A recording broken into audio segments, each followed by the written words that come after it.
Olá, sejam bem-vindos e bem-vindas a mais um episódio do Urbanidades, um podcast sobre o urbano brasileiro. Eu sou João Freitas, o seu anfitrião, e estou na companhia de Natália Silva. Seja bem-vinda, Natália. Olá, João. Sempre um prazer estar aqui. E olá a todos os nossos ouvintes também. Maravilha, Natália. Hoje estamos aqui para introduzir a entrevista com a professora Fraia Freze. Você pode contar um pouco como foi essa conversa, Natália? Então, João, a Fraia contou pra gente como foi a montagem do dossiê Pensar a Cidade no Brasil, Espaços e Tempos, que saiu pela revista Tempo Social no primeiro semestre desse ano, 2019. A conversa foi muito legal porque não só ela apresentou esse dossiê, que, vale dizer, foi montado em uma parceria com a professora Julia O'Donnell, mas também contou para a gente sobre o próprio trabalho dela na construção de conceitos sobre o viver a cidade e estar na cidade. E foi uma entrevista muito rica, no sentido de que ela combina a contribuição de vários autores, traz várias referências para que a gente entenda um pouco melhor sobre o que foi esse trabalho. Sim, foi uma conversa riquíssima, né? A gente pôde aprofundar tanto teórica quanto empiricamente, né? Já que a Fraia compartilha um pouco das suas experiências de campo. Então a gente espera que os ouvintes aproveitem essa conversa. Como de praxe, os nossos recados. Para quem quiser nos acompanhar no Facebook, Natália, o que deve buscar? É só digitar na barra de pesquisa Urban Data Brasil, banco de dados sobre o Brasil urbano. Lá, nós postamos várias notícias sobre o mundo urbano e, além disso, chamadas para trabalhos, eventos, várias coisas que estão acontecendo no Brasil e mesmo fora do Brasil que tem a ver com os tópicos que nós tratamos aqui no podcast também. Para um contato mais direto conosco, tem também a opção do e-mail, que é o brasilurbandata@gmail.com. brasilurbandata@gmail.com. Lá podemos conversar sobre o podcast, se quiserem deixar sugestões, críticas, afagos, esse tipo de contato sempre é muito bem-vindo. É isso, Natália? É isso, João. Vamos para a entrevista? Vamos!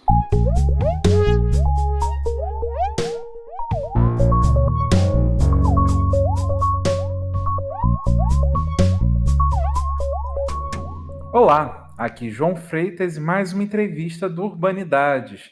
Estou hoje com a Natália Silva. Olá, João. Olá, todo mundo. Com a Luma Mundim Costa. Olá, ouvintes. Olá, João. E com o Marcelo Vinturini. Oi para todos os ouvintes, todo mundo. Estamos nós aqui de novo. Hoje, para nós, é uma honra muito grande, pois estamos recebendo a professora Fraia Freze.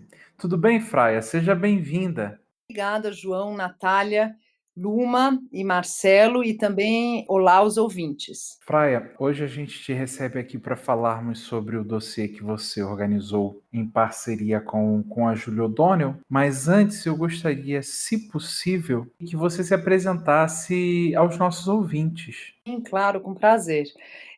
Eu sou professora livre-docente do Departamento de Sociologia da USP e eu trabalho, né, assim, sou livre-docente em Sociologia da cidade, do espaço e da vida cotidiana.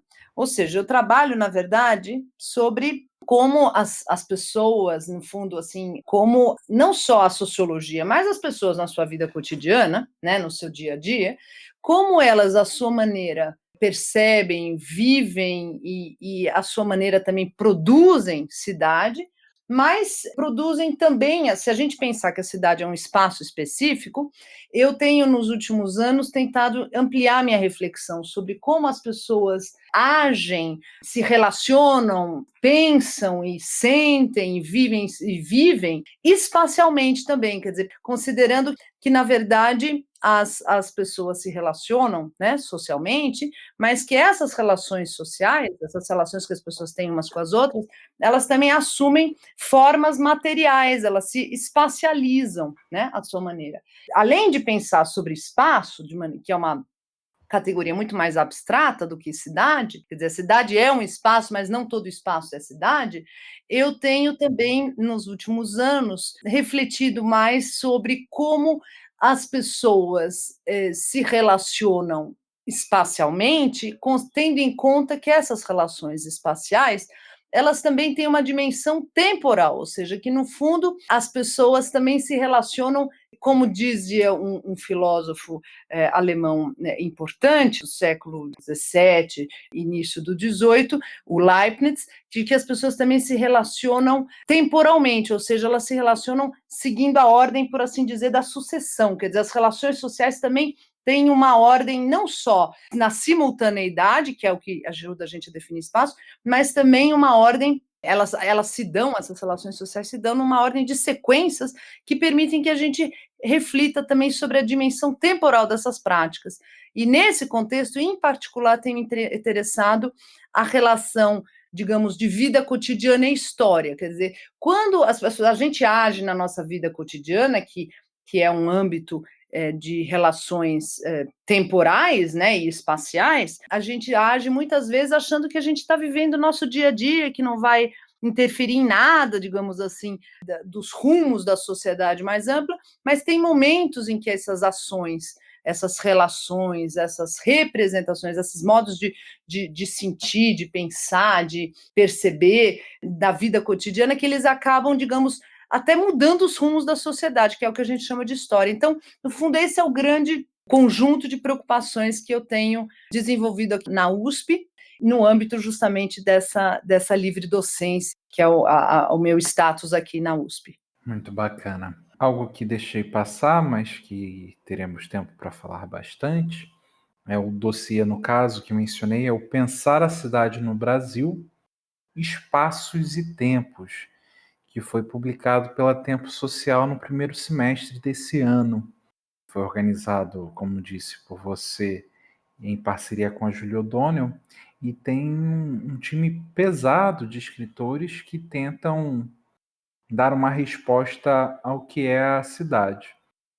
Introduzindo isso, eu gostaria já de engatar uma pergunta e te dar a oportunidade também para falar sobre o dossiê, é que na apresentação você acaba trazendo acaba mencionando, né, ainda que de forma breve, alguns pioneiros da sociologia, como Simmel e Weber, e trazem uma pergunta que é ainda elementar, digamos, para a sociologia, sobretudo a sociologia urbana, que é como explicar o que chamamos cidade. Eu gostaria, se possível, que você comentasse por que essa pergunta ainda é atual, considerando, sobretudo, tamanhos esforços da nossa sociologia do século XX para tentar dar conta do que é essa cidade, porque esse é ainda um objeto tão complexo. João, eu acho que vale sempre a pena, né, lembrar do Henri Lefebvre, que justamente nos anos 60, quando ele começa a se debruçar sobre a questão urbana, ele chama atenção para um aspecto que eu acho que até hoje em dia permanece um pouco uma ponta solta no debate sobre a cidade, e na sociologia e na antropologia, enfim, que tratam desse assunto, que é o seguinte, de que quando as cidades, digamos, começam, claro que no mundo ocidental, a ser tomadas pela chamada industrialização, que é um processo econômico, evidentemente de natureza econômica, mas que tem impacto social, cultural, político, etc., demográfico, evidentemente e tal, a dinâmica, digamos, das próprias sociedades, diz o Lefebvre, ela muda. Quer dizer, você tem uma maneira de, não apenas de produzir economia, digamos assim, mas de produzir vida social, ou seja, um modo de produção, que, claro que ele se apoia muito na indústria, né? A vida na cidade se apoiava nessa época que o Lefebvre escrevia muito na indústria, mas o Lefebvre enxerga que a partir desse momento em que você tem cidades e a tendência, por isso que vem essa famosa, o título do livro dele, Revolução Urbana, é porque ele diz assim, a tendência a partir de agora é de que o urbano, ou seja, esse modo de vida que naquele momento, nos anos 60 e tal, ele enxerga como uma possibilidade histórica poderosa de que o urbano como um modo de vida próprio não é a chave da cultura urbana, mas assim, de que esse modo de vida econômico, social e tudo que está ligado a isso, que é próprio das cidades e que tende a se expandir de uma maneira que até então não era comum nos 4 cantos do mundo, de que isso mudaria realmente a própria lógica de produção, por exemplo, de vida social, de história, por assim dizer. Então, ele reconhece, né, que a gente estaria entrando, digamos, quase que numa nova era, que algo que as estatísticas, né, sobre o mundo hoje em dia, né, de que a grande maioria das pessoas vive em cidades, etc, etc, isso só vem se corroborando desde então. Mas ele enxerga que tem um turning point aí, um ponto de inflexão, digamos, na história da humanidade, e ao mesmo tempo é muito interessante porque ele diz o seguinte, que ao mesmo tempo em que esse modo de vida urbano tende, né? Claro que não significa que ele é hegemônico, mas ele vira, digamos, uma possibilidade histórica real para uma imensa parte da humanidade. Quer dizer, a partir do momento em que ele reconhece isso, ele também ele reconhece também que o pensamento sobre a cidade entra numa crise, porque ele é como se o pensamento sobre a cidade ainda não conseguisse enfrentar isso, ou reconhecer e enfrentar o que isso significa. Então, é por isso que ele fala da crise do pensamento sobre a cidade, mas junta isso, conecta isso com uma própria crise da cidade, porque o grande negócio é o seguinte, o que é a cidade, da qual o Zimmer fala, da qual o Weber fala, que aparece, inclusive, nos primórdios, assim, ainda no século XIX, numa referência que foi importantíssima para o próprio Lefebvre, que é, obviamente, é o texto do Engels sobre a situação da classe trabalhadora na Inglaterra e tal. Esses caras todos descrevem a cidade, né? A cidade, digamos, em plena ou tomada pela, claro, na Europa, tomada pela possibilidade real da industrialização, só que eles ainda imaginavam, e era o que eles viviam naquele final de 19, início do 20, que era uma cidade em torno de um centro histórico, quer dizer, aquele modelinho que o Max Weber desenhou e teve um papel importantíssimo, né? Uma influência muito grande, a ideia da cidade em torno de um centro.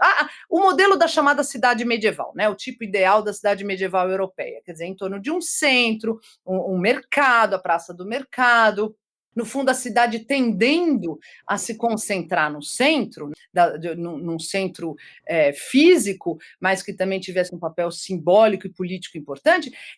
Ao mesmo tempo em que a cidade, digamos, em que o Lefebvre reconhece, já estou falando aqui dos anos 60 do século XX, quando ele reconhece essa inflexão na existência humana sobre a Terra a partir de uma nova dimensão, de uma nova escala das cidades, ele também reconhece que isso se dá num momento em que a cidade não é mais a cidade do centro, em torno do centro, que as pessoas se concentravam ali. Eu não estou nem só pensando nas cidades europeias, por exemplo, que são um grande modelão para desse tipo de pensamento. Mas, por exemplo, mesmo no caso do Brasil, você pegar, por exemplo, uma cidade como São Paulo, e eu pegar a cidade do México, pegar outras cidades da América Latina, elas também, até os anos 50, elas se concentravam, elas já vinham se expandindo um pouco em direção aos chamados subúrbios e tal, né?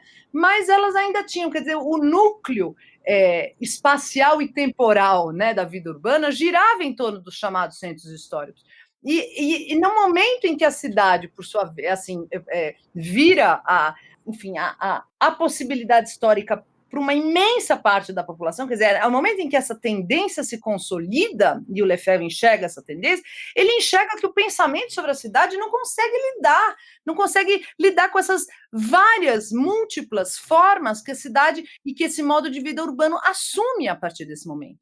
Então, no fundo, tua pergunta, por que essa pergunta continua atual? É porque a tal da cidade, ela, ao mesmo tempo em que ela é uma realidade cada vez mais, e hoje em dia, né, tendencialmente global para a imensa parte da população. Então, e aí eu gosto de lembrar do Lefebvre, porque ele inclusive fala, não é nem tanto, às vezes, a cidade, né? Não é que todo mundo vive em cidades, mas o chamado tecido urbano é uma realidade, quer dizer, o tecido urbano, ele usa mesmo essa imagem do tecido, porque o tecido urbano são relações próprias do mundo urbano, são as comunicações, são essas influências, até o imaginário urbano, isso chega até os índios Wayampi, entendeu? Isso chega no Himalaia, quer dizer, você não precisa estar tendo uma cidade física para você ter a expansão desse tecido urbano com todas as contradições que ele implica. Então, por que é tão... por que essa pergunta, a meu ver, se mantém muito atual? É porque as várias e contraditórias formas que esse ser cidade assumiu e vem assumindo nos 4 cantos do mundo, isso são formas que as ciências sociais ainda não conseguiram abarcar e muito menos explicar. Então, Fraia, sobre, né, todo esse contexto de que você está falando, todo esse pensamento do Lefebvre, eu queria, né, que você comentasse um pouco sobre como essas diferentes diretrizes sobre as quais você falou orientaram a confecção desse dossiê e como escolher os trabalhos, que diálogos ressaltar. Tem um artigo que eu gostei muito sobre isso que você ressaltou muito, de desnacionalizar as leituras sobre a cidade, para entender melhor como elas conversam nesse mundo muito global. Então, eu queria que você comentasse sobre como esse panorama acabou dando vida ao dossiê e as escolhas para o dossiê. Uhum. Então, Natália, o que é bastante interessante e, ao mesmo tempo, desafiador, a meu ver, é que, assim, você vê como a gente está falando desse contexto dessas cidades, que, ao mesmo tempo, são absolutamente diferentes, né? Mas, ao mesmo tempo, elas têm muitas coisas em comum pelo fato de que a gente está falando de uma... se a gente pegar um pouco carona nessa reflexão anterior aqui, né, um pouco de uma revolução urbana, quer dizer, tem alguns fatores, né, ligados à chamada urbanização recente, depois da segunda metade do século XX, por exemplo, que a gente consegue identificar nos mais diversos contextos e, ao mesmo tempo, essas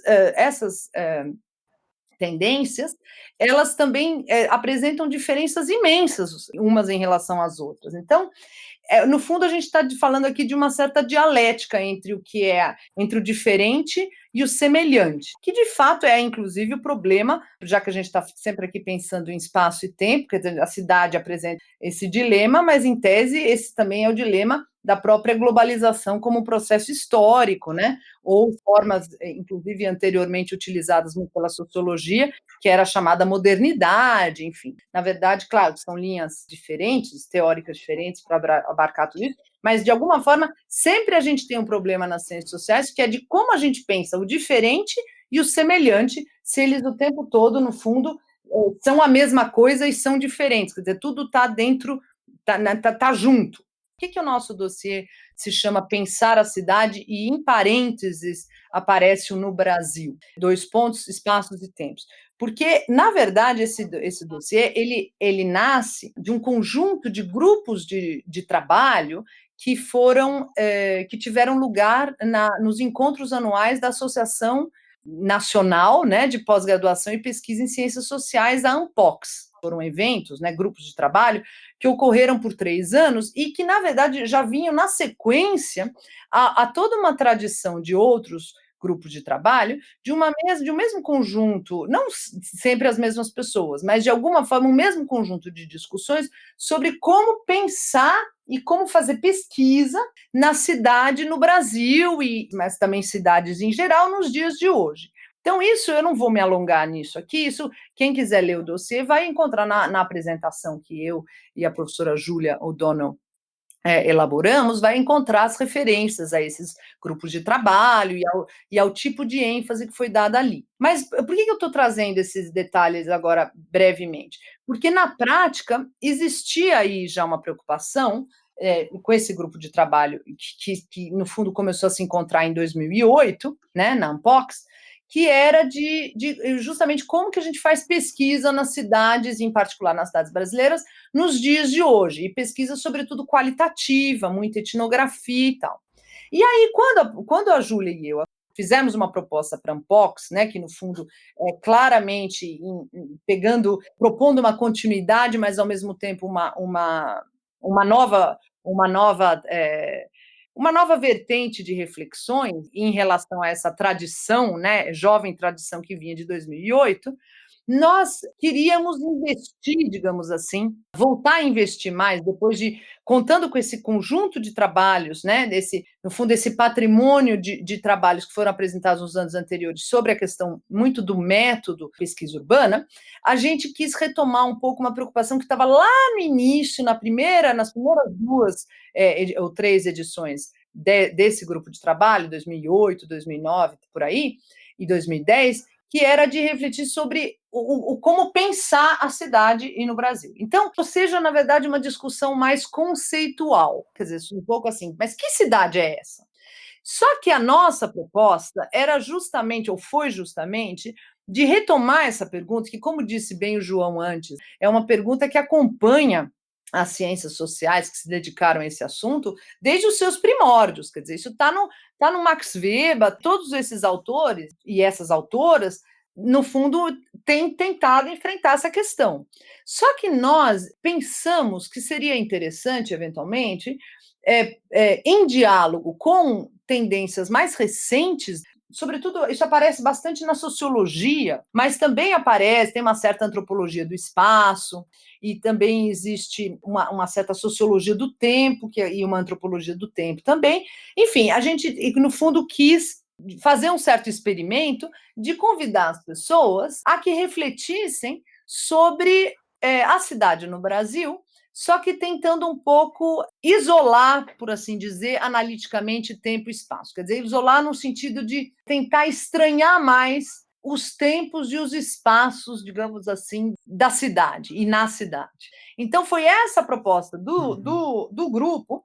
E aí, quando nós decidimos, depois dos 3 anos de participação na Ampox, elaborar um dossiê, a gente achou que podia ser interessante que a gente ampliasse um pouco o escopo, trazendo também gente que não trabalha especificamente sobre o Brasil, mas que conhece ou também já trabalhou sobre as cidades brasileiras. Então, mesmo que não seja gente dedicada só a isso, por isso que o dossiê se chama Pensar a Cidade, entre parênteses, no Brasil. Porque é aí que, por exemplo, teve lugar um texto como esse que você mencionou aqui, que é o texto do professor Carlos Fortuna, por exemplo, que trabalhou sobre essa, digamos, essa desnacionalização da cidade. Quer dizer, como que você pensa a cidade nos dias de hoje? Você tem que desnacionalizar a cidade, ao mesmo tempo em que o nosso dossiê tem autores que refletem sobre a cidade no Brasil, especificamente, entendeu? Então, na prática, a gente quis, nesse dossiê, quer dizer, que é digamos, ele varia um pouco, né? Ele representa uma certa mudança de perspectiva em relação ao grupo de trabalho, aos grupos de trabalho.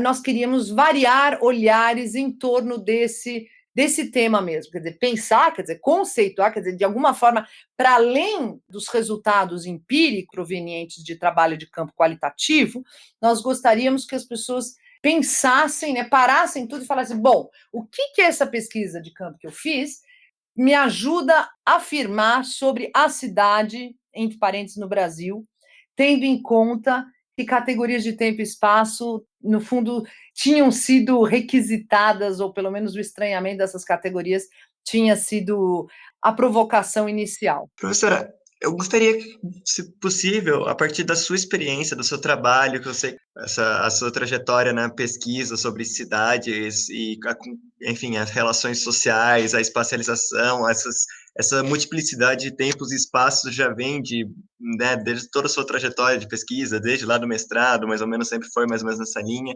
e a partir também do dossiê, eu gostaria que, se possível, você pudesse falar mais sobre essas múltiplas camadas, esses múltiplos tempos e espaços que há dentro de uma cidade, né? Enfim, como que isso acontece a partir da sua pesquisa, como é que você percebe esses múltiplos tempos e espaços? Legal, Marcelo, eu agradeço pela pergunta, porque ela me permite retomar um pouco, né, a minha trajetória, e mais em relação ao papel de São Paulo, né, na minha trajetória de pesquisa, né, e de pesquisadora, porque São Paulo, quando eu comecei minha graduação na Alemanha, quer dizer, eu acho que essa questão das minhas, eu sou brasileira, com muito orgulho, etc., cresci aqui, mas estudei na escola alemã, e depois que eu acabei o colégio, eu fui para a Alemanha e comecei a fazer faculdade lá, mas assim, sempre gostando muito do Brasil e tal, mas quer dizer, eu nasci, cresci falando alemão e português em casa, etc. Então, quando eu, na Alemanha, já estava um ano lá, quando eu defini que eu queria estudar ciências sociais, eu decidi voltar para o Brasil. Eu queria, de fato, entender, contribuir para entender o Brasil, mas, em particular, o Brasil urbano, porque já na Alemanha eu tinha tido contato com estudos de sociologia urbana da chamada Escola de Chicago. Então, eu voltei para cá muito imbuída desse interesse pela cidade, pelo espaço, mas, na verdade, até porque, e eu acho que esse é o caso de vários de nós, eu até ouso até propor para os ouvintes essa reflexão, o quanto será que a gente não gosta de cidade, por exemplo, porque a gente não mora dentro de nós um desejo ou uma afinidade muito grande com a arquitetura e com o urbanismo, por exemplo. Então, eu sou um desses casos, quer dizer, eu tive uma época na minha vida, ainda antes de começar a fazer ciências sociais, que eu seriamente pensei em fazer arquitetura, e eu comecei a fazer estágio de arquitetura na Alemanha, enfim. Então, o que eu quero dizer é o seguinte, essa tensão em relação ao espaço, e aí ao espaço da cidade, foram, digamos, aspectos com os quais eu voltei para o Brasil. Quando eu comecei a fazer iniciações, eu fiz 2 iniciações científicas aqui na USP, eu fui sendo logo levada a essa coisa de São Paulo, sociabilidade em São Paulo, aí violência também. Comecei inicialmente fazendo uma iniciação no Núcleo SUS da Violência, mas aí trabalhando sobre os jornais, como os crimes e os criminosos apareciam representados nos jornais e tal. Quer dizer, já tinha essa coisa de São Paulo, que eram jornais de São Paulo. Depois eu fiz uma pesquisa, uma segunda iniciação sobre a sociabilidade nos jornais, antes da internet, os encontros pessoais nos jornais, que era uma coisa muito comum nos jornais europeus e tal, e que naquele ano em que eu fiz a iniciação, começou a existir aqui, havia na Folha de São Paulo, começou a existir uma seção, um caderno chamado Classy Line, que era justamente para anúncios de encontros pessoais, quer dizer, hoje em dia isso tudo parece que não tem sentido, porque a gente está nesse mundo das redes sociais e tal, mas naquela época isso era uma novidade histórica aqui, porque nos jornais isso só existia e costumavam existir esses anúncios para prostituição, né? Mas não assim para pessoas que quisessem, elas pagavam, botavam anúncio, por exemplo, para se encontrar, claro que a questão do sexo era muito forte, mas, por exemplo, para se encontrar para trocar disco, capa de disco, essas coisas. Então, isso passou a existir. Então, eu estou contando isso para vocês porque eu fui meio que levada, logo de início, a refletir muito sobre São Paulo, uma sociologia na cidade. E aí eu tive contato com a disciplina do José de Souza Martins, Sociologia da Vida Cotidiana, que me mostrou que a cidade tem vários tempos, porque aí eu tive contato com a obra do Lefebvre, o método regressivo-progressivo, é o meu primeiro contato, mas também com a importância, porque o José de Souza Martins trabalha muito sobre isso, e nessa chave, de vida cotidiana e história, né? De que, na verdade, você tem na vida cotidiana alguns sinais sobre como as pessoas, no fundo, como dizia o velho Marx, fazem a história sem saber que a fazem. Então, eu estou trazendo esses elementos porque aí eu comecei a estudar mais sobre a história de São Paulo, muito estimulada, inclusive pelo José de Souza Martins, e depois fui fazer uma segunda disciplina com ele, que era a Sociologia dos Movimentos Camponeses, em que essa questão do tempo, dos vários tempos, dos tempos e espaços do mundo rural em relação ao mundo urbano e tal, aparece com muito vigor. E aí, o meu interesse, para não falar também do meu amor, que eu adoro, amo São Paulo, né, pessoalmente, mas eu falei, gente, São Paulo é uma cidade em que a gente, em particular, tem que enfrentar o problema dos vários tempos, porque ela como dizia o Lévi-Strauss no famoso capítulo São Paulo de Tristes Trópicos, ele chegou aqui em São Paulo e a primeira impressão dele era de que São Paulo não tinha tempo nenhum, de que não tinha tempo, porque parece que tudo é hoje, parece que não tem história. E o meu desafio foi um pouco tentar enfrentar essa aparente ausência de uma dimensão temporal mais profunda, ou, digamos, até a percepção de onde tem passado no presente em São Paulo, quer dizer, do ponto de vista da aparência física dessa cidade. Então, eu estou só contando isso para vocês, porque, no fundo, isso me dá... Foi aí que eu comecei, então, a tua pergunta, né? O que a senhora tem a dizer sobre os tempos e espaços de uma cidade?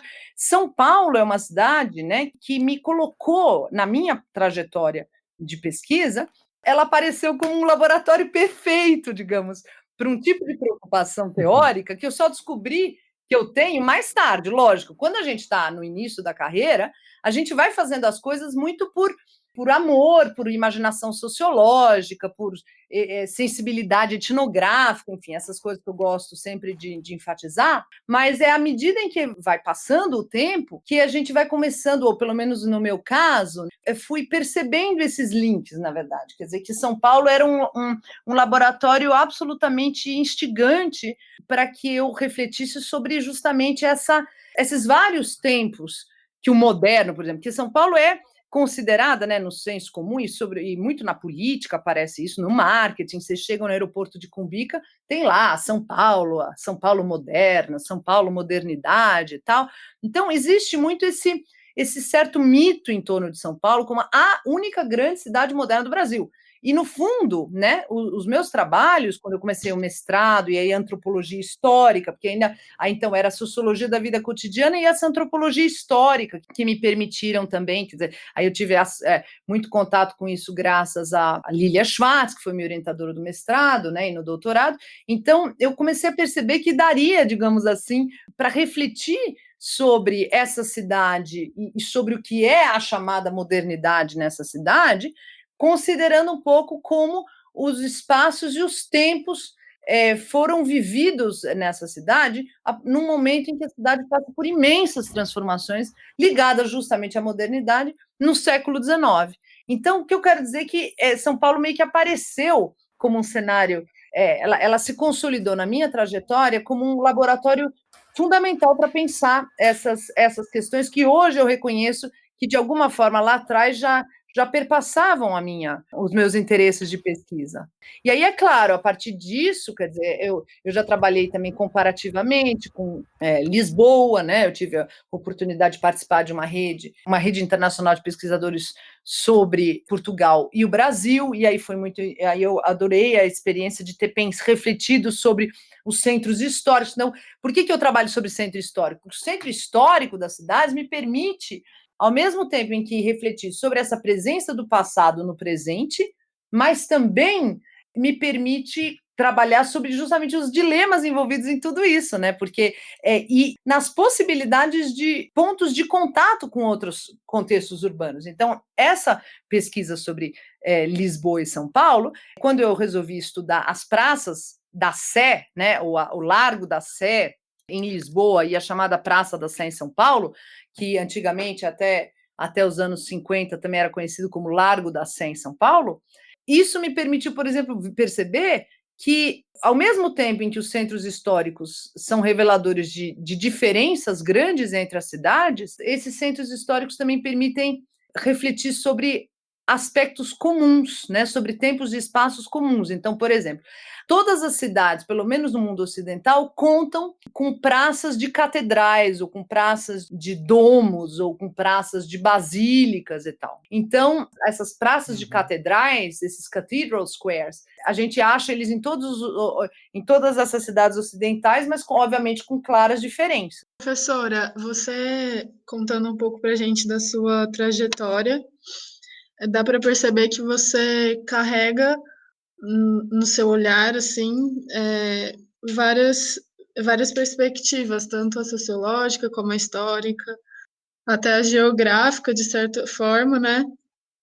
E também com a sua formação em antropologia, ter como ferramenta todas essas perspectivas, eu imagino que seja muito importante ter essa variação de teorias e ferramentas para pensar tempo e espaço na cidade, certo? Eu acho que essa é uma ótima, digamos, síntese, porque, de fato, eu acho, quer dizer, isso, né, um pouco a pergunta até de antes, né, sobre a minha própria trajetória, eu acho que, digamos que fico transitando entre mundos, entre a Alemanha e o Brasil. Os alemães têm uma expressão da qual eu gosto muito, que é assim, você crescer entre duas cadeiras, e entre dois mundos. E claro que a gente sabe muito bem que sentar entre duas cadeiras é uma coisa chata, não é? Não é exatamente a coisa mais agradável que existe, você concorda?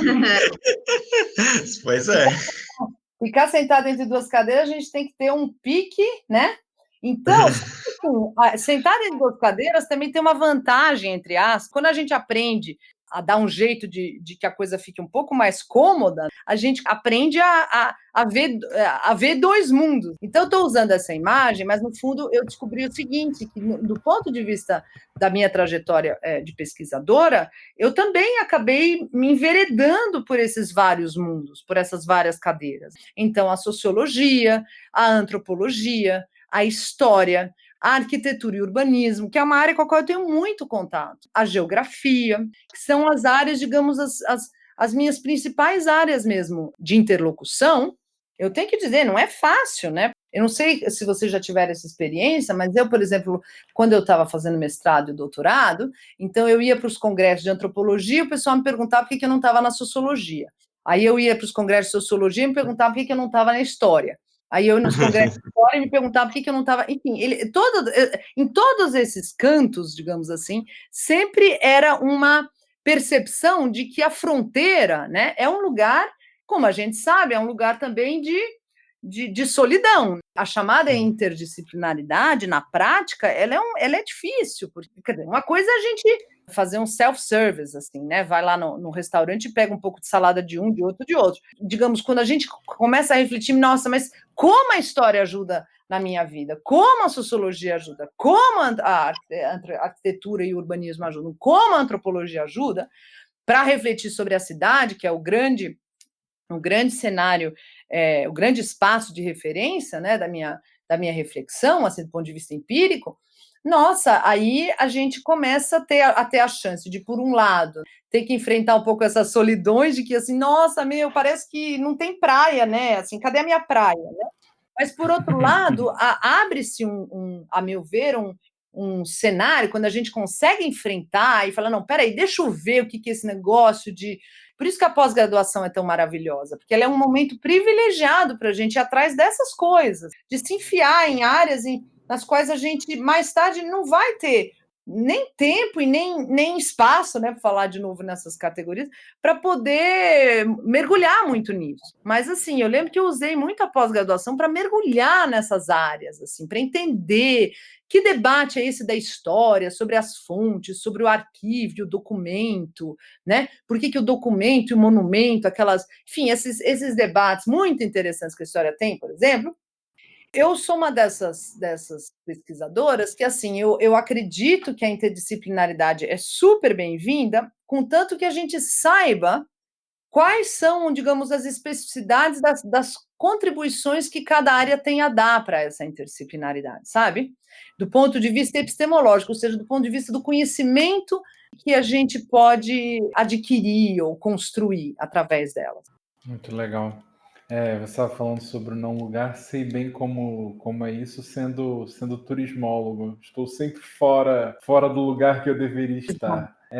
Fraia, é interessante você falar sobre esse somatório de esforços dessas várias disciplinas para a construção de uma visão, né, de olhar para uma brecha bastante específica que se constitui a partir dessa interdisciplinaridade. Falando só um pouco mais sobre o dossiê, antes de seguirmos, de falar um pouco sobre os autores que compuseram esse dossiê junto com vocês. Então, na verdade é o seguinte, como eu disse há um pouco tempo atrás, a grande maioria dos autores que aparecem aqui são autores que participaram dos grupos de trabalho. E aí nós convidamos o Carlos Fortuna, sociólogo de Coimbra, a Graça Indas Cordeiro, do ISCTE, do antigo ISCTE, mas enfim, de Lisboa, antropóloga, e o Sebastian Dosch, que é historiador, né, alemão, e trabalha muito sobre tempo e espaço, mas para pensar São Paulo. Então, esses três olhares de fora foram convidados, eles não participaram especificamente dos grupos de trabalho, mas eles foram convidados para, de alguma forma, nos alimentar com esses olhares, digamos, de fora sobre esse mesmo assunto. Agora, o time brasileiro, né, o time de quem já estava presente nos GTs e que trabalhava e trabalha sobre a cidade no Brasil, ele envolve pesquisadores com uma trajetória, enfim, além de ser muito longa já, eu estou pensando aqui no caso de José de Souza Martins, é uma trajetória de alguém que refletiu, passou 20 anos fazendo pesquisa na Amazônia, né? Ele pegou todo o processo de urbanização da Amazônia, os primórdios desse processo de urbanização selvagem que se deu na época da ditadura militar. Então, vai desde autores com esse perfil, que trabalham sobre, em princípio, um contexto que a gente poderia pensar, isso não é urbano, mas o objetivo é justamente colocar em xeque o urbano. Por isso que, como diz o Martins, o título do texto dele é A Reinvenção da Cidade na Selva. Quer dizer, o que é a cidade quando você pensa que essa cidade está surgindo no meio da selva? E até gente, né, que, por exemplo, aqui talvez seja o outro polo, o texto da Cristina, Patriota de Moura, e do Vinícius Prado Januzzi, né, que os dois trabalhando sobre Brasília, que é o nosso modelo clássico da cidade moderna, ou pelo menos modernista, no Brasil. Então, e que aí tem uma trajetória mais recente, mas que, de alguma forma, tem tentado refletir sobre que Brasília vem sendo produzida para além ou depois do plano piloto. Então, a gente tem, eu diria que isso é um arco aqui, mas evidentemente a gente tem outros autores, então, no fundo, no total foram 8, né? São 8 autores, um leque bastante amplo de cidades, fora a selva, né? As capitais. Então, por exemplo, o centro de Fortaleza, né? Que a socióloga Irlis Barreira, lá da Universidade Federal do Ceará, explorou no texto dela, no fundo, trazendo à tona um pouco essa dinâmica de representações que os próprios agentes públicos e privados envolvidos na chamada requalificação ou chamada revitalização do centro de Fortaleza mobilizam, quer dizer, que representações de cidades são essas? Depois desse mergulho em Fortaleza, a gente vai para o Rio de Janeiro, nesse caso, tá vendo? Esse é um centro de Rio de Janeiro no início do século XX, aí no caso com o antropólogo Heitor Frugoli, né, Júnior, que é professor aqui do Departamento de Antropologia da USP, e o Márcio Macedo, que também é antropólogo e professor da chamada FGV, Fundação Getúlio Vargas, e que, no caso, exploram as caminhadas do Lima Barreto pelo Rio de Janeiro, pelo centro do Rio de Janeiro, naquele início do século XX, quer dizer, um pouco que percepção de cidade, que percepção do dia a dia, e aí aparece a coisa do tempo, do cotidiano, sobretudo. Quer dizer, a vida cotidiana aparece com vigor aí. E aí, justamente, o texto da Cristina Patriota de Moura e do Vitor Januzzi sobre os espaços de classe média em Brasília, porque Brasília é um caso interessante, porque assim, você tem, por um lado, vários estudos sobre o plano piloto e tal, e sobre a concepção, né, para a gente usar aqui a tríade do Lefebvre, quer dizer, sobre o espaço concebido de Brasília. E, mais recentemente, a própria Cristina tem trabalhado sobre isso, sobre, assim, muito as ocupações, né? Quer dizer, no fundo, como as pessoas, no seu dia a dia, vivenciam a cidade e ocupam os espaços da cidade para além do que foi planejado. Nesse texto, especificamente, eles trabalham sobre as classes médias, né? Sobre essa coisa intermediária, nem elite e nem os pobres, né? Digamos que estão envolvidos em ocupações e eventualmente as cidades satélites e tal. E aí, justamente, o texto mencionado anteriormente, que o Carlos Fortuna produziu sobre as urbanidades invisíveis, né? E aí essa necessidade que ele propõe de desnacionalizar a cidade. E aí, voltamos para o Rio de Janeiro, mas dessa vez para Laje, em que a Bianca Freire Medeiros e o Léo Nami, ela da sociologia e ele da geografia, se unem em torno de uma reflexão sobre esse espaço muito peculiar, que é a Laje, nas favelas cariocas, e aí um pouco refletindo sobre o quanto a gente pode conhecer a respeito da cidade e dos seus próprios tempos, a partir desse espaço que é a Laje. Já que a gente está falando aqui dos títulos dos textos, eu queria mencionar brevemente o capítulo da Graça Índias Cordeiro, que é, no fundo, um exercício de estranhamento, de auto-estranhamento da própria trajetória dela como pesquisadora urbana, etnógrafa urbana em Lisboa, na trajetória de pesquisa dela sobre os bairros de Lisboa, em particular um bairro do centro chamado Abica. Então, ela resolve refletir, então o texto o título é Descompassos de uma etnografia sobre os passados presentes de um bairro. Então, ela mostra como, na verdade, o que o bairro é hoje deve a passados que ela mesma, como pesquisadora, investigou e, de alguma forma, acabou até trazendo à tona um certo discurso sobre o passado que ela, como pesquisadora, acabou produzindo e que acabou sendo incorporado muitas vezes, ou pelo menos entrou num forte diálogo com que esses nativos, entre mil aspas, e nativas lá da Bica, percebiam sobre o bairro deles. E aí o texto do Sebastian Dosch sobre fenômenos urbanos na São Paulo dos séculos XIX e XX, apropriando-se de espaço-temporalidades locais, que aí é um trabalho sobre as práticas espaciais e temporais, em particular dos pensadores sobre São Paulo, quer dizer, sobre os pensadores sociais que refletiram sobre a chamada modernidade em São Paulo entre o século XIX e o início do XX. Poxa, professora, muito legal todo esse conjunto aí, ele forma um todo e uma busca também um pouco de caminhos para, enfim, a questão da cidade, né? E nesse caminho eu gostaria de perguntar, mas para o começo a senhora falou que ainda essa questão, né, de como analisar a cidade é uma coisa que está muito em debate, e eu lembro que na introdução do dossiê, em algum ponto, vocês comentam que, de certa forma, existe uma divisão do trabalho do trabalho intelectual, né, que meio que os países centrais produzem teoria e os países do terceiro mundo seria a pesquisa empírica, né? Mas talvez em linhas gerais, acho que eu gostaria de saber, na sua visão, quais têm sido as respostas que as ciências sociais têm dado para a pergunta da cidade, ou quais têm sido as tentativas de buscar uma resposta para a questão da cidade? Enfim, quais têm sido esses caminhos usados para pensar a cidade? Então, Marcelo, de fato, né, o que a gente tentou, então, o nosso dossiê, que é pensar a cidade, a gente queria enfatizar essa busca por conceitual, por criar explicações de natureza mais teórica, né, sobre a cidade. E a gente, aqui no Brasil, a gente tem uma tradição muito grande nas ciências sociais, em particular sobre a cidade, de fazer pesquisas empíricas mesmo, né? Nós somos muito bons em produzir dados empíricos e tal. Mas nós gostaríamos também, nós acreditamos que nós aqui no Brasil e na América Latina, que também seja possível produzir explicações de natureza mais teórica sobre a cidade. Então, o que a gente aqui tentou foi juntar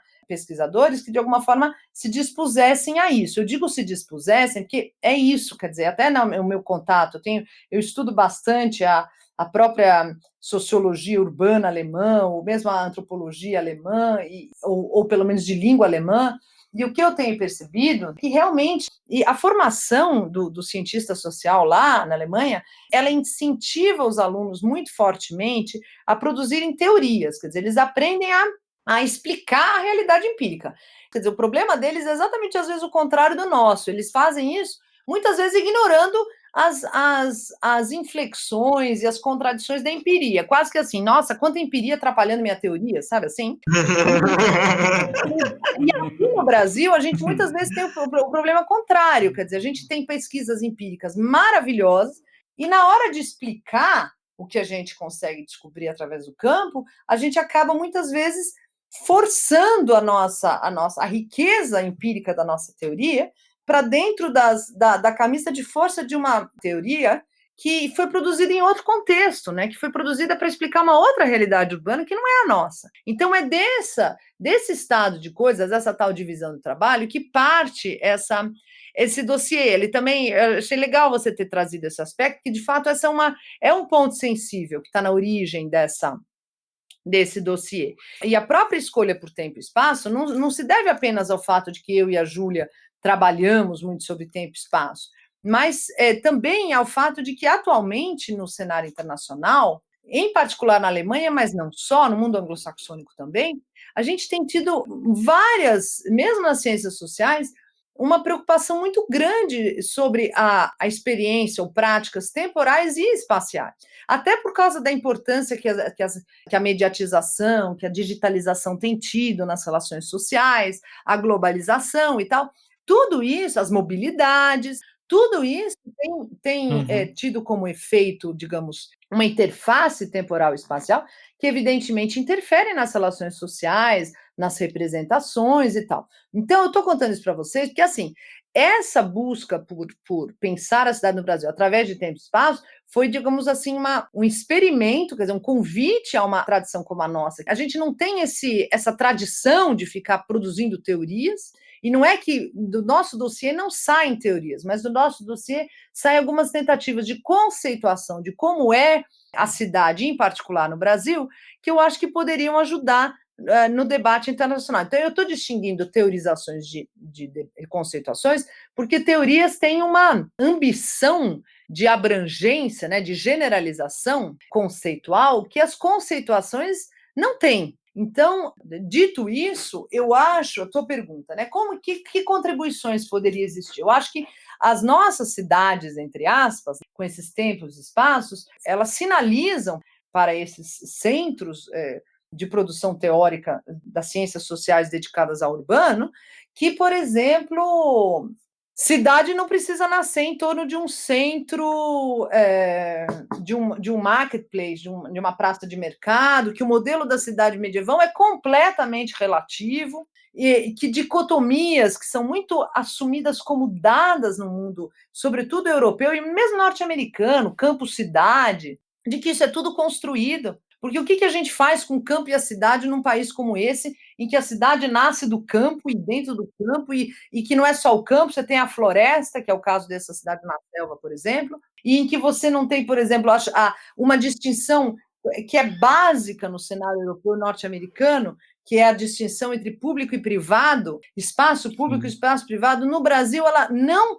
se coloca dessa maneira, a gente tem todo o tempo uma dialética, né? Quer dizer, aí é por isso que eu gosto tanto de trabalhar com o Lefebvre, porque ele ajuda a pensar essas contradições. Quer dizer, não é à toa que a gente trabalha tanto sobre a casa e a rua, porque elas conseguem, esse par consegue dar muito mais conta dessa fluidez toda, quer dizer, de que a rua é uma extensão da casa. E aí, assim, no caso do nosso dossiê, veio à tona a relatividade dessas dicotomias assumidas como dadas, digamos, na teoria urbana clássica. A mobilidade em meio à imobilidade, ou melhor, a mobilidade que nasce da imobilidade, a cidade que nasce na floresta e da floresta, ao mesmo tempo em que ela ao mesmo tempo é mais capitalista do ponto de vista do capitalismo predatório do que qualquer teoria marxiana do capitalismo do século XIX. Então, é isso que eu acho que essa pode ser a nossa contribuição, essa desessencialização da própria teoria urbana produzida nos centros das ciências sociais mundiais, mas essa desessencialização não apenas baseada em, digamos, não são os dados empíricos que vão desessencializar essa teoria, mas são as conceituações que nós conseguimos fazer da nossa realidade a partir dessa realidade, você entende? Desculpa, esse é o nosso desafio, eu acho que esse é o nosso desafio. É conseguir tentar nos entender nos nossos, entre aspas, próprios termos, e aí, claro, o que nesse caso, no mundo em que a gente vive, implica levar em consideração que a gente não está isolado do mundo globalizado, etc, etc. Mas, ao mesmo tempo em que tem tanta coisa comum, tem coisas diferentes, e a gente não pode, a meu ver, é uma pena se a gente perde a mão, entendeu? Então, e eu acho que as nossas escolhas teóricas, elas podem nos ajudar ou dificultar nisso. Aproveitando, né, o comentário, que é muito legal para justamente juntar o que o João falou no começo de como esse trabalho ser um pouco mais de gabinete, mas agora você trazendo também a importância do trabalho empírico e como, né, isso ajuda a superar as amarras da teoria. A gente queria que você comentasse um pouco sobre a sua trajetória em pesquisa de campo, né, que a gente sabe que é muito extensa, apesar desse trabalho ser sobre um esforço de conceitualização, você faz campo há muito tempo. Como a gente pergunta para todos os nossos convidados, será que você podia compartilhar alguma história de campo que seja representativa, significativa, que te marcou de alguma maneira? Eu agradeço pela pergunta. Então, eu tenho, no fundo, sempre dois interesses de campo que convivem, né? E que foi o que eu fiz por muito tempo, durante toda a pós-graduação, foi a pesquisa documental. E foi aí que eu fui sendo levada, porque eu trabalhei sobre a história, eu trabalhei sobre São Paulo do século XIX, início do XX e tal.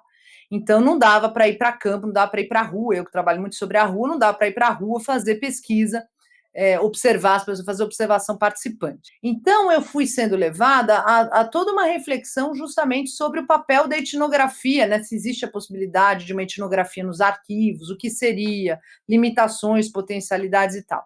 Então, eu estou dizendo isso porque no fundo, gostaria, se possível, de evocar uma, digamos, história dessa parcela da minha trajetória, que diz respeito à pesquisa documental, e a outra, a pesquisa etnográfica, no chamado presente etnográfico, coisa que eu tenho feito muito, sobretudo, desde a minha trajetória aqui na USP, em que eu tenho feito, e aí, observação participante, entrevistas, tudo no âmbito da etnografia também, só que aí pensando outras dimensões da etnografia. Eu acho que talvez valesse a pena dizer o seguinte, que na minha trajetória como pesquisadora documental, né, esse olhar etnográfico, isso que eu chamo de uma perspectiva etnográfica, até já escrevi sobre isso para a revista Estudos Históricos, essa perspectiva etnográfica, quando a gente se imbui dessa perspectiva etnográfica, ou seja, de uma maneira de conhecer o outro, que está muito aberta a tentativa, como diz o Eduardo Vieira de Castro, uma tentativa de diálogo com o outro, entender o outro nos seus próprios termos, claro que sabendo que essa compreensão é impossível, quer dizer, não é uma ilusão, né? É óbvio que é impossível, mas essa busca é uma busca de natureza epistemológica mesmo, assim, de fazer esse diálogo, sem ignorar as próprias categorias com as quais a gente vem. E aí eu gosto muito de sempre lembrar o saudoso Gilberto Velho com aquela equação muito simples e tão complexa, que é a do estranhando familiar e tornando o familiar estranho. Quando a coisa é muito familiar, você estranha, e quando a coisa é muito estranha, você tenta torná-la familiar. É isso que eu queria enfatizar. Então, eu quero dizer para vocês que, do ponto de vista, pode ser uma viagem, mas quando eu fazia pesquisa de campo aqui em São Paulo, né, no documental, eu tinha um caderno de campo, e eu tenho sempre quando eu faço pesquisa documental. Eu ia assim para os arquivos, eu ia com mapas para os arquivos, porque São Paulo, inclusive, fala em tempos e espaços, já que são raríssimos os nomes de rua que se mantêm os mesmos, são raríssimas os traçados de rua que se mantêm os mesmos, para não falar nas edificações, que evidentemente, em sua imensa maioria, foram todas demolidas. Então, eu fui meio que tendo que fazer todo um trabalho de refazer a cidade do século XIX na minha cabeça, para poder saber como ela se relacionaria com a de hoje, para poder saber em que cidade eu estava. Mas isso tudo norteado por esse olhar, por essa perspectiva etnográfica, que, de fato, assim, na minha intimidade como pesquisadora, marcou a minha trajetória, mesmo nesse campo tão estranho que é o passado do século XIX. Então, acho que isso é uma questão em relação, digamos, talvez uma história que eu gostaria de compartilhar em relação à pesquisa documental, né? O quanto na nossa intimidade de pesquisadores documentais, a nossa perspectiva epistemológica, né? E nesse meu caso, a perspectiva etnográfica, como ela me ajudou meio que a desbravar isso que me interessa tanto, que é trabalhar sobre o cotidiano, sobre o pequeno, né, o dia a dia, os silêncios, o corpo, na rua, como essa perspectiva etnográfica foi fundamental para isso, e quando registrada num caderno de campo, com direito a mapas, a fotos e tal. E no que se refere ao trabalho etnográfico no presente das cidades, eu gosto de lembrar de uma história sobre a qual, inclusive, eu também escrevi no Anuário Antropológico lá de Brasília, que é, inclusive, esse artigo está dedicado a essa, foi uma moradora de rua, aqui de São Paulo, uma senhora mais velha, que eu conheci na Praça da Sé, e eu tinha entrevistado, quer dizer, eu vivia lá, e a gente conversava, era uma pessoa muito doente, ela tinha problemas, inclusive, com bebida e tal, e nas várias conversas ela foi me dando versões diferentes sobre quem ela era, de onde ela vinha, etc., idade e tal, e vivia na cadeira de rodas e tal, e um belo dia, belo não, aliás, um trágico dia em que eu chego lá, eu descubro que ela... Aliás, não, eu tinha acabado de... Eu conversei com ela, eu tinha conseguido fazer uma entrevista com ela na sexta-feira, e no sábado de manhã eu abro a internet e tem lá uma referência a uma morte de uma moradora de rua na Praça da Sé, naquela noite, assim, quer dizer, eu conversei com essa mulher à tarde e à noite, acho que foi à noite, ela faleceu na Praça da Sé. E ela permaneceu mais de 5 horas, estava muito frio aqui em São Paulo nessa ocasião. Ela permaneceu na Praça da Sé por 8 horas, e antes de o corpo ser retirado, porque ela não tinha RG, e aquelas coisas que nós conhecemos aqui do mundo urbano brasileiro, quer dizer, ela estava no coração da maior cidade do Brasil, da chamada suposta cidade mais moderna do Brasil, e ela estava envolta por ratos, literais ratos, que, aliás, inclusive apareciam na reportagem, né, na notícia, não era uma reportagem, era uma notícia, e eu, que fazia trabalho de campo lá, na Praça da Sé, bem sabia desses ratos que ficavam ali em torno mesmo, né? Então, aí começou uma experiência muito dramática, muito tensa, mas incrível, uma coisa assim, dessas coisas que só mesmo o trabalho de campo, que foi de tentar fazer, digamos, evitar que essa mulher fosse enterrada como indigente. E aí o pessoal do movimento do povo da rua entrou em contato comigo, me perguntou que dados eu tinha sobre ela, e aí nós nos juntamos numa uma empreitada contra o tempo para tentar evitar que ela, quer dizer, conseguir algum dado sobre a identidade dela, porque eu não sei se você sabe, mas aqui isso vale para qualquer um de nós. Se um de nós falece e não tem o RG e ninguém acha esse RG, nós corremos, e sobretudo quando nós não estamos na nossa cidade de origem, né, ou no nosso estado de origem, nós corremos o risco, todos aqui nesse país, de sermos enterrados como indigentes. Não sei se vocês sabem disso. Então, foi um mutirão, né, que juntou dos jornalistas da Folha de São Paulo, passando pelo pessoal do movimento do sem-teto, dos moradores de rua, eu, as assistentes sociais da prefeitura, todo mundo tentando um pouco mapear, cotejar histórias, porque o problema era esse. Eu, por exemplo, tinha umas 2 referências de que ela era... Uma era de que ela era de Pernambuco, a outra de que era da Bahia. As assistentes sociais tinham outras informações. Então, no fundo, a gente vai percebendo, né, e foi uma experiência assim, resumindo, chegamos a enterrá-la mesmo no cemitério da Vila Formosa, literalmente, fomos até lá, foi uma experiência humana incrível, inclusive com aquelas assistentes sociais da prefeitura e tal, mas que me mostrou muito isso, né, no fundo, como, enfim, as dificuldades, não só a dificuldade do campo e as dificuldades da vida social numa cidade como essa, para quem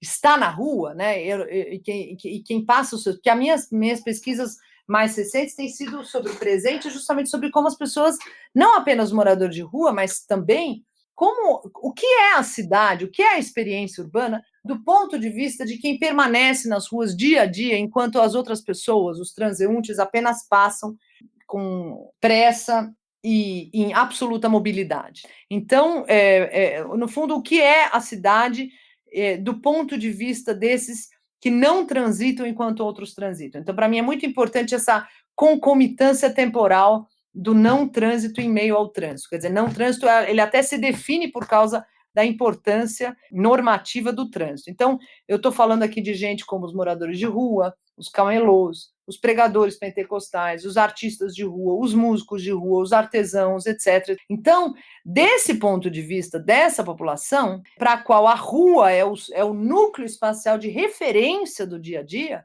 a fragilidade é grande do ponto de vista até das possibilidades de uma morte digna, por exemplo, que é algo sobre o qual a gente não pensa muito, né, no nosso dia a dia. Natália, Marcelo, Luma, obrigado pela parceria de sempre, seguimos juntos. A gente que agradece, João. Muito obrigado a todos, obrigado a quem ouviu a gente até esse ponto, ouviu até o fim, a gente agradece a todos os ouvintes, agradeço a você, João, agradecendo a professora Fraia também. Sim, muito obrigada, professora, obrigada, João, pelo convite, muito bom estar aqui com vocês. Fraia, em nome de toda a equipe do Urban Data Brasil, a gente agradece sua generosa contribuição. Gostaríamos de dizer também que nossas portas e ouvidos estão sempre abertos e que possamos manter essa nossa interlocução e que sempre que quiser estaremos aqui. Obrigada, eu também queria agradecer a todos vocês, ao João, à Natália, à Luma e ao Marcelo por essa conversa. Eu queria agradecer também aos ouvintes pela paciência, enfim, e eu espero, enfim, que vocês tenham gostado, mas também gostaria de deixar registrado aqui que eu continuo aqui na USP, disponível para conversar, para trocar ideias, enfim, então, quaisquer dúvidas, enfim, quaisquer desejos de troca, podem contar comigo.